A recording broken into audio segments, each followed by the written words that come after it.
जय जिनेन्द्र दोस्तों।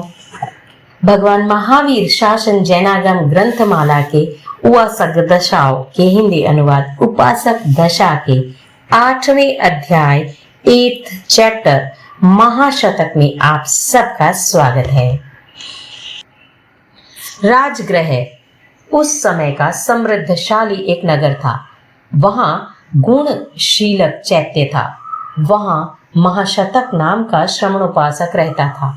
वह भगवान महावीर के प्रसिद्ध 10 श्रमणोपासकों में सबसे धनाढ्य और ऐश्वर्य संपन्न था। उसके पास अनलिमिटेड धन और 10-10 हजार गायों के 8 गोकुल थे। उसकी 13 पत्नियां थी, उनमें रेवती प्रमुख थी। विवाह के समय उन 13 पत्नियों ने अपने अपने पीहर से प्रचुर धन पाया था। सबसे अधिक धन रेवती को मिला। एक बार श्रमण भगवान महावीर राजगृह आए। महाशतक धर्मोपदेश सुनने गया। धर्म श्रवण कर वह श्रमणोपासक बन गया। उसने श्रावक के 12 व्रत स्वीकार कर लिए। उसने कहा, भंते, मैं 12 व्रत स्वीकार करता हूँ, किंतु उसमें कुछ छूट रखना चाहता हूँ, आगार रखना चाहता हूँ। मैं 8 करोड़ कांस्य परिमित हिरण्य तथा 10-10 हजार गायों के 8 व्रजों के अतिरिक्त परिग्रह का प्रत्याख्यान करता हूँ। भंते, मैं प्रतिदिन 2 द्रोण जितनी कांस्य पात्र में भरी हुई स्वर्ण मुद्राओं से व्यापार कर सकूंगा।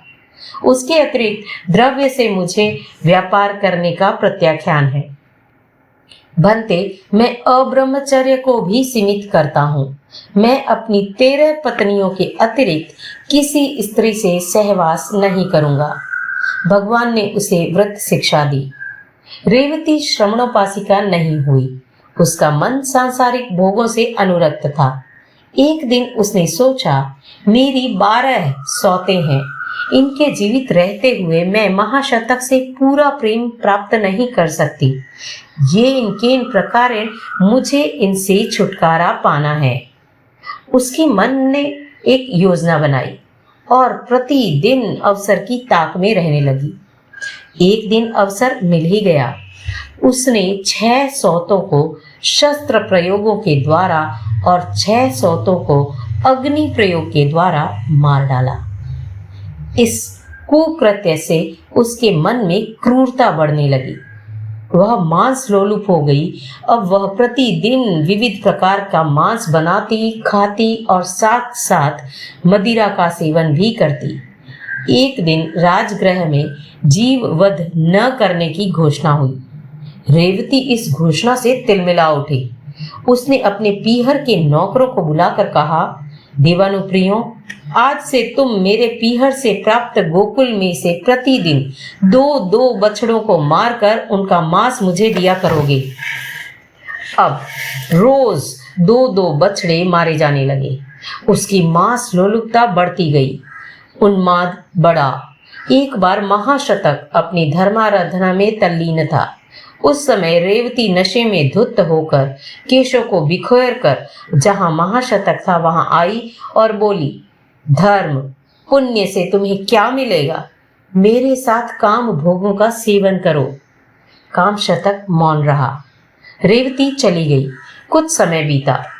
महाशतक की धर्माराधना विशुद्धतर होती गई। उसने अनशन स्वीकार किया। एक दिन अवधि ज्ञानावरण का क्षयोपशम होने पर, भावनाओं की विशुद्धि होने पर उसे अवधि ज्ञान की उपलब्धि हुई। महाशतक अपने धर्म ध्यान में तल्लीन था। रेवती पुनः उससे काम भोग सेवन की आकांक्षा के लिए वहां आई। वह नशे में धुत थी। उसने पूर्ववत पहले जैसे ही काम भोग के लिए महाशतक को आमंत्रित किया, किंतु महाशतक मौन रहा। रेवती ने 2-3 बार कहा, अपनी बात दोहराई। महाशतक क्रोध से आविष्ट हो गया। उसने अपने अवधि ज्ञान का प्रयोग कर कहा, रेवती, तू अधम है। तू 7 दिन के भीतर भीतर अलसक व्याधि से मरकर नरक में जाएगी। ये शब्द सुनकर रेवती हतप्रभ हो गई। उसका मन भयत्रस्त हो गया। वह घर गई, 7 दिन में उसकी मृत्यु हो गई और वह नरक में उत्पन्न हो गई। श्रमण भगवान महावीर राजगृह आए। उन्होंने भगवान गौतम से कहा, यहाँ महाशतक श्रमणोपासक रहता है, तुम जाओ और उसे कहो कि रेवती के लिए जो कुछ उसने कहा है वह यथार्थ होते हुए भी, सच होते हुए भी कड़वा है, कटु है, अप्रिय है।